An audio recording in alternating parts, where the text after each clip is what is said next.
Welcome, in this video we will discuss who the top and baddest character in the colony are. Actually, this is my top 10 favorite NPC list. I invite you to listen to my reasons for including them and why I like them. I hope you enjoy it. Please feel free to leave a comment, like or even subscribe to motivate me to create more and possibly even better content than this. Let's get started.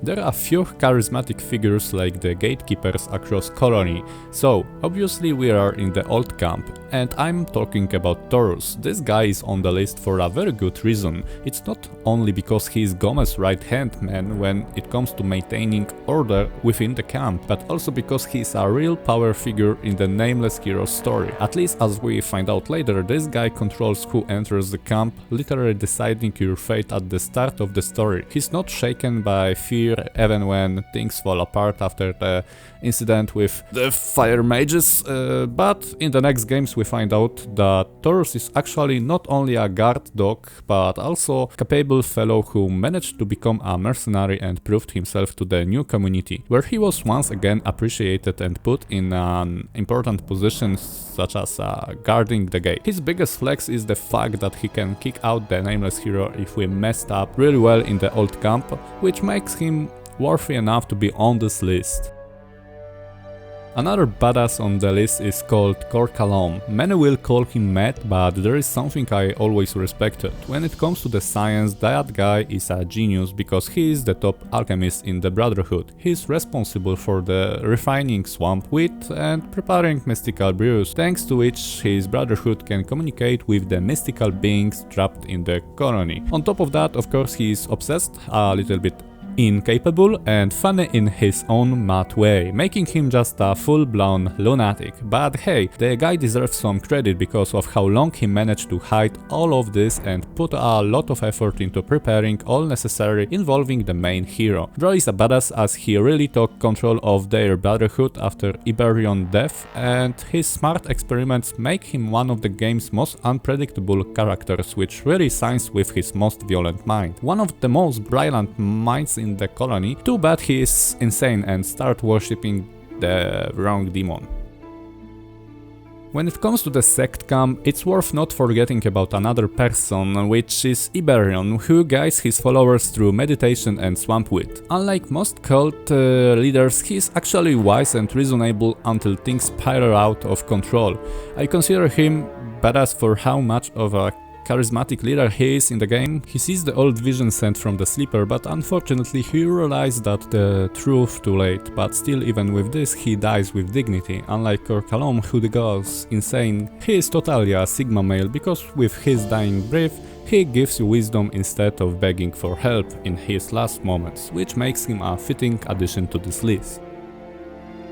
And here comes another powerful figure, but one of the most iconic is of course our dear smuggler, trader and kind of like a middleman called Lars. He is always looking for ways to profit and survive, which makes him a master of survival. He never takes unnecessary risk, always has one foot in every deal, but never gets caught. He deserves to be on this list for the way he managed to outlive almost every leader in Gothic 1, and with the progression story he always keeps getting richer. Another reason I put him on this list at position 6 is the fact that he has one of the best chemistry with the Nameless Hero. Let's get back to the second camp for a moment and take a closer look at the strongest warrior in the Brotherhood, which after Iberion all followers trust the most. He values strength and discipline over blind faith, which fits him in the list pretty well. He actually can destroy all the NPCs in a fight, even some of Gomez's elite guards. After Iberion's death, he abandons the Brotherhood and takes control of his own destiny. He doesn't fall into the madness like the rest of the sect, and he keeps his honor. Another plus for him is the fact that he doesn't hesitate to help you to take revenge on the Sleeper's minions, which makes him another perfect fit for this badass list, and this guy is called Kor Angar.